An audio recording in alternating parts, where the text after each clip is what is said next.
So what's up guys, कैसे हैं आप सब? उम्मीद करता हूँ अच्छे होंगे, अपने घर में सुरक्षित भी होंगे। तो यार इस वीडियो में आज मैं बात करने वाला हूँ कि आखिरकार हैकर्स ऐसे कौन कौन से मेथड्स का यूज करते हैं किसी भी पासवर्ड को क्रैक करने के लिए, ठीक है। और सिर्फ उस मेथड के बारे में बता के कोई फायदा नहीं है। सो obvious सी बात है कि मैं आपको ये भी बताऊंगा कि आखिरकार आप किस तरीके से अपने आप को सेव कर सकते हो उन मेथड से। ओके, सो यार वीडियो को पूरा देखना, स्किप मत करना, वीडियो बहुत इंपॉर्टेंट है। हम लोग अपने रेगुलर डेज में अकाउंट्स खोलते हैं, लॉगिन करते हैं, पासवर्ड क्रिएट करते हैं, तो हमें पता होना चाहिए कि आखिरकार हमारा पासवर्ड सेफ है या नहीं है। सो यार मेरा नाम है देवाशीष मंडल, आप है टेक्नोलॉजिकल इन्फो चैनल में। तो यार वीडियो अच्छी लगे तो लाइक कर देना, नए आए हो साइंस टेक हैकिंग से रिलेटेड चीजें सीखनी अच्छी लगती हो तो सब्सक्राइब भी कर देना। मुझसे बात करनी हो, कोई भी डाउट हो, किसी टॉपिक पे बात करनी हो तो कमेंट भी कर सकते हैं, आप कमेंट कर देना, मैं आंसर जरूर दूंगा। सो चलिए वीडियो स्टार्ट करते हैं।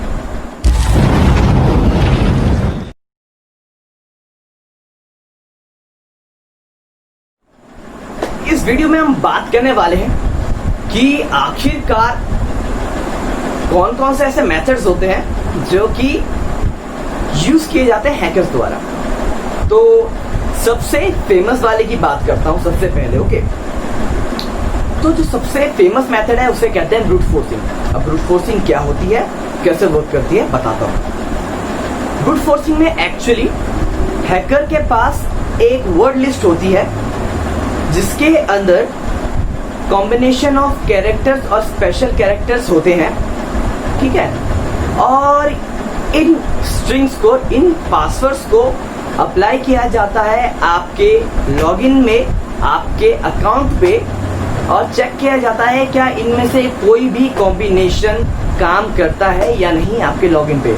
अगर उस वेब पेज पे या उस वर्ड लिस्ट पे आपके पासवर्ड के जैसा कॉम्बिनेशन मिल जाए तो उसको आपका पासवर्ड मिल जाएगा।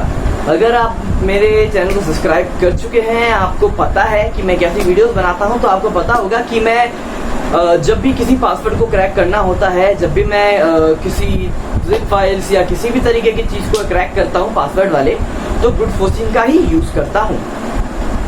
तो ये टेक्निक होती है ब्रूट फोर्सिंग में जो कि यूज की जाती है हैकर्स द्वारा किसी भी पासवर्ड को क्रैक करने में। देन सेकंड पे आते हैं। सेकंड है हमारा डिक्शनरी अटैक। डिक्शनरी अटैक क्या होता है? कई लोग होते हैं कि जो अपना जो पासवर्ड होता है बहुत ही सिंपल सा रखते हैं, राइट। जैसे कि किसका नाम, किसी प्लेस का नाम, किसी थिंग का नाम, या अपने नाम के आगे 1 2 3 4 या 4 3 2 1 ऐसे न्यूमेरिक नंबर्स लगा देते हैं, ठीक है। तो ऐसे पासवर्ड को क्रैक करना इजी होता है। डिक्शनरी अटैक में क्या होता है कि हैकर के पास एक ऐसा वर्ड लिस्ट होता है जिसके अंदर जो कि वर्ड्स डिक्शनरी में आपको इजीली मिल जाते हैं, जो वर्ड्स इजीली रेगुलर डेज पे या हमारे रेगुलर लाइफ में यूज होते हैं, उनका एक सेट रहता है और वो उन्हीं सेट्स को यूज करता है आपके पासवर्ड को क्रैक करने के लिए। तो बात करते हैं कि आखिरकार इन दोनों मेथड से हम लोग बच कैसे सकते हैं। तो देखिए, ब्रूट फोर्सिंग में जैसे मैंने बोला कि उसमें सेट्स के कॉम्बिनेशंस होते हैं कैरेक्टर्स के, तो वो कहीं ना कहीं आपके पासवर्ड को ढूंढ ही लेगा। तो उसके लिए आपको क्या करना पड़ेगा, आपको अपने कैरेक्टर्स को अल्फाबेटिकल, बड़े अल्फाबेटिकल में, छोटे अल्फाबेटिकल्स में, कैरेक्टर्स में और नंबर्स में एक कॉम्बिनेशन बना के अपने पासवर्ड को क्रिएट करना पड़ेगा।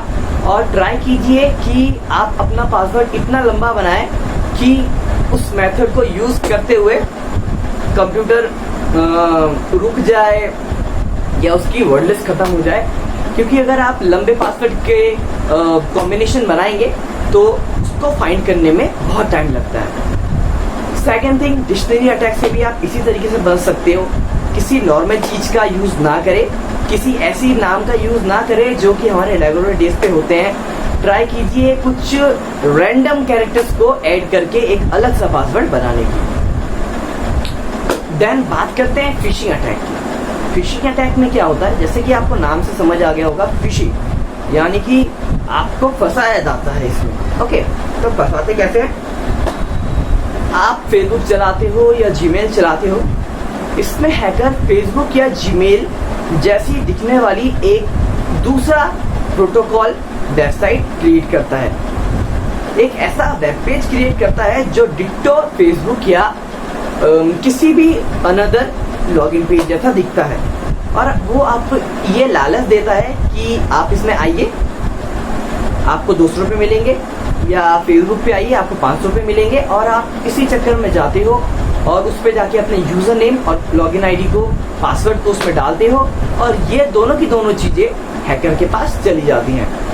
सो अगर आपको इस चीज से बचना है तो ऑलवेज ट्राई कीजिए कि आप अपने फोन के अंदर रखे हुए जो एप्लीकेशन है, यानी कि जो फेसबुक एप्लीकेशन है या किसी भी चीज का एप्लीकेशन है, सिर्फ अपने फोन के अंदर रखे हुए ही एप्लीकेशन का यूज करें। अगर कोई लिंक आपको भेजता है फेसबुक या अनदर लॉगिन पेज की, तो उन लिंक से लॉगिन ना करें। ओके, देन बात करते हैं क्रेडेंशियल स्टफिंग की। अब क्रेडेंशियल स्टफिंग क्या है? सो इसमें हैकर अपना छोटा सा डाटा ब्रीच करवाता है, छोटा सा डाटा ब्रीच करवाता है ताकि सर्वर से वो बहुत सारा डाटा ब्रीच कर सके और एक साथ बहुत सारे यूजर नेम्स और पासवर्ड को क्रैक कर सके। इसका एग्जांपल मैं आपको देता हूं। 2008 में फेसबुक पे एक बग पकड़ा गया। अब ये बग क्या करता था, इसमें हैकर क्या करते थे, एक फेक लॉगिन पासवर्ड या लॉगिन पेज बनाते थे, उसमें अपनी डीपी डालते थे, देन वो डीपी की यूआरएल पे जाते थे और वहां पे जाके उस डीपी के यूआरएल को चेंज कर देते थे अपने टारगेट के डीपी के यूआरएल से, जिससे कि कंप्यूटर ये कंफ्यूज हो जाता था कि आखिरकार ये लॉगिन ये जो डीपी खोली है किसने खोली है, यूजर ने या किसी और ने।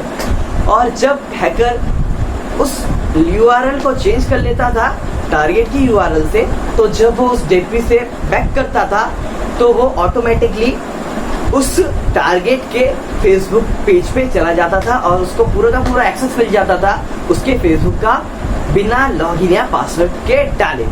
सो बाद में जैसे ही फेसबुक के इसका पता चला, उन्होंने इस एरर को हटाया, इस बग को हटाया।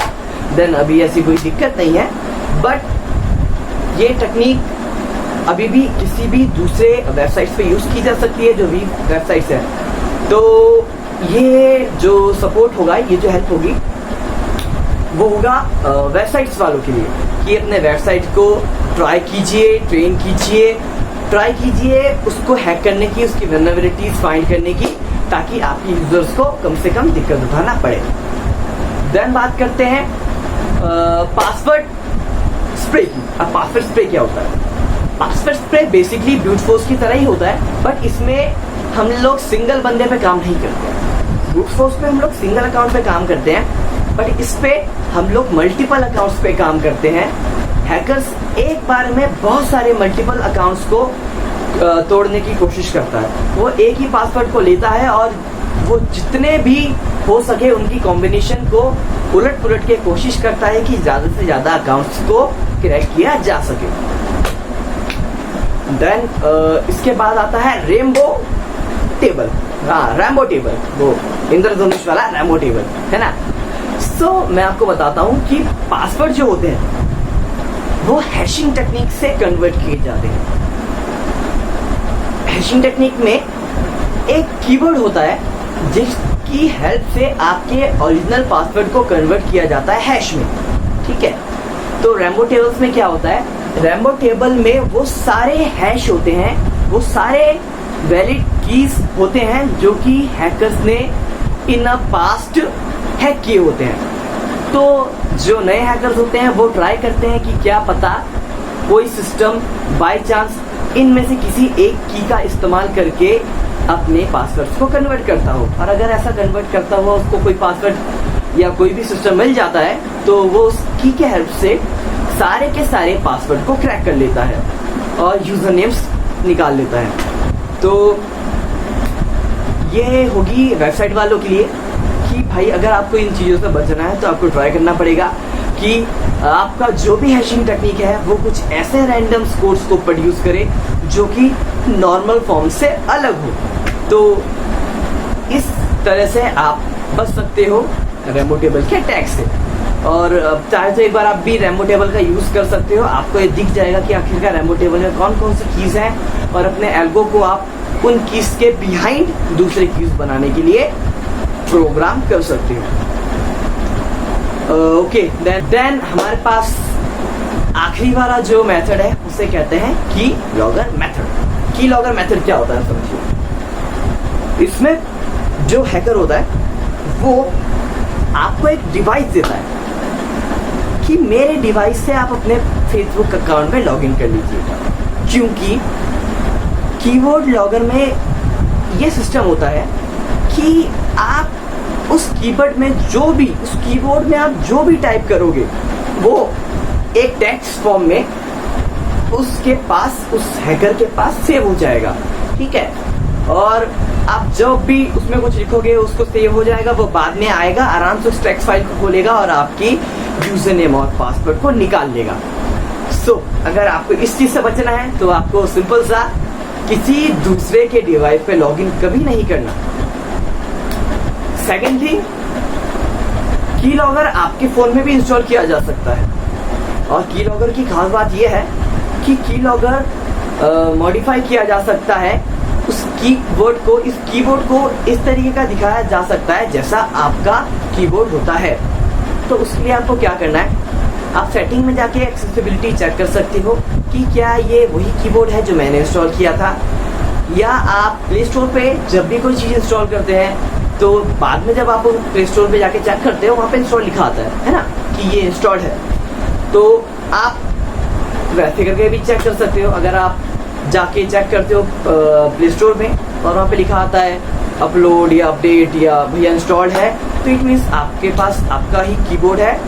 और अगर ऐसा नहीं होता तो आपको तुरंत उस कीबोर्ड को अनइंस्टॉल कर देना है और अपने फेसबुक और पासवर्ड आईडीज को चेंज कर देना है।